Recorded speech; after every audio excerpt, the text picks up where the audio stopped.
বিভিন্ন দাবিতে জুমার নামাজ শেষে দেশের অনেক জায়গায় বিক্ষোভ করছেন পলিটেকনিক শিক্ষার্থীরা। এ বিষয়ে আরও জানাতে রাজশাহী ও সিলেট থেকে যুক্ত হচ্ছেন সহকর্মীরা। শুরুতেই সিলেট থেকে যুক্ত হচ্ছেন সহকর্মী রানা মজুমদার। রানা, সিলেটে কোথায় বিক্ষোভ হচ্ছে, কি বলছেন তারা? বান্ডেল থাকলে প্রতি সেনমানিতে টাকা বাঁচবে। বিকাশ সেনমানি বান্ডেল কিনে জিতুন প্রতি লেনদেনে। দেখুন, সারা দেশের মতো সিলেটেও কিন্তু আসলে পলিটেকনিকের যারা শিক্ষার্থী রয়েছেন তারা কিন্তু বিক্ষোভ করছে এবং আমরা এই মুহূর্তে রয়েছি সিলেটের হাজিরবাজার সংলগ্ন যে পলিটেকনিক ইনস্টিটিউট রয়েছে সেখানে, এবং এখানে মূলত কিন্তু বিভিন্ন শিক্ষার্থী তাদের যে ক্যাম্পাসটি রয়েছে সেই ক্যাম্পাসে কিন্তু তারা জড়ো হচ্ছে এবং নানা ধরনের তারা স্লোগান দিচ্ছেন। তাদের অনেকের সাথে আমাদের কথা হয়েছে যারা এই যে বিক্ষোভকারী রয়েছেন, সমাবেশ করছেন। তো তারা যে বিষয়ে জানিয়েছেন যে গতকালকেও কিন্তু তারা আসলে তাদের কর্মসূচি করেছিলেন এবং এর আগেও তারা তাদের কর্মসূচি করেছেন। এর পরিপ্রেক্ষিতে গতকালকে আপনি জানেন যে শিক্ষা উপদেষ্টার সাথে তাদের একটি বৈঠক হওয়ার কথা ছিল। তো এখানকার যারা বিক্ষোভকারী রয়েছেন তারা জানিয়েছেন যে সেই যে বৈঠকটি সেটি কিন্তু আসলে হয়নি এবং তাদেরকে নানান সময় তাদেরকে এভাবে আশ্বাস দেওয়া হচ্ছে, যার কারণে আসলে কোনোভাবেই তাদের যে দাবি দাওয়াগুলো সেগুলো মৌখিকভাবে মেনে নেওয়ার প্রতিশ্রুতি দেওয়া হলেও সেটি আসলে লিখিত কোনো রূপ তারা পাচ্ছেন না এবং তারা বলছেন যে এটি হচ্ছে একটি তাদের সাথে প্রতারণা করা হচ্ছে, এরকম তারা বিষয়গুলো বলছেন। এবং এরই পরিপ্রেক্ষিতে মূলত কেন্দ্রীয় যে কর্মসূচি রয়েছে তাদের সেই কর্মসূচিরই অংশ হিসাবে মূলত আজকে তারা কিন্তু মাথায় সাদা কাপড় বেঁধে তারা আজকের এই বিক্ষোভ মিছিল এবং সমাবেশটি অবস্থান কর্মসূচিটি পালন করবেন এবং মূলত এখন তারা তাদের ক্যাম্পাসে জড়ো হয়েছেন। সেখানে বিভিন্ন শিক্ষাবর্ষের বিভিন্ন বিভাগের শিক্ষার্থীরা এখানে এসে জড়ো হয়েছেন এবং এখান থেকে মূলত তারা মিছিল সহকারে তারা তাদের ক্যাম্পাসের হয়ে নগরীর যে সড়কগুলো রয়েছে সেই সড়কগুলো প্রদক্ষিণ করে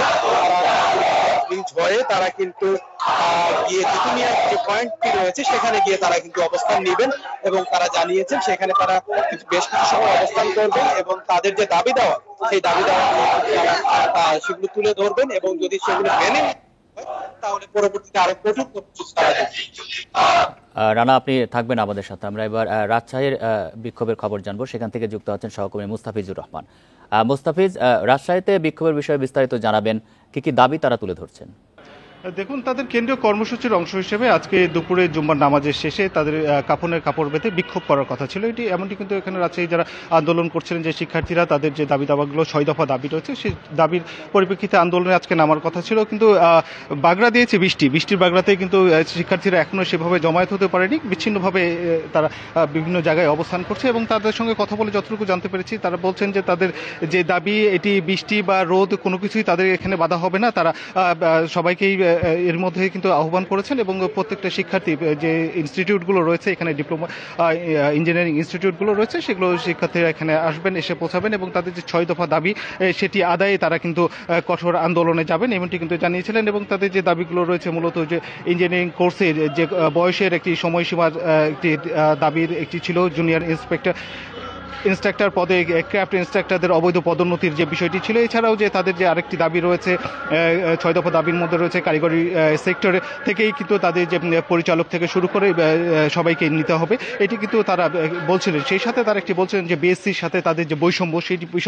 সেই বিষয়গুলো কিন্তু এখানে এসেছে এবং তারা বলছিলেন যে তাদের যে যৌক্তিক দাবি এটি না মানার কারণেই তারা একাধিকবার বৈঠকে বসেছেন এবং তারা অবহিত করেছেন।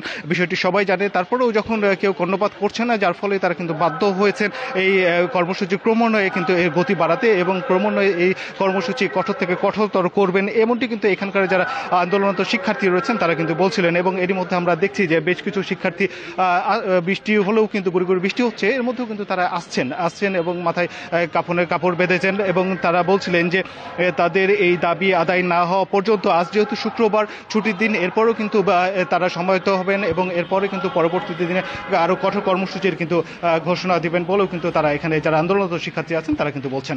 এ ছিল রাজশাহী থেকে সর্বশেষ। সিলেট এবং রাজশাহী থেকে জানাচ্ছিলেন আমাদের সহকর্মীরা।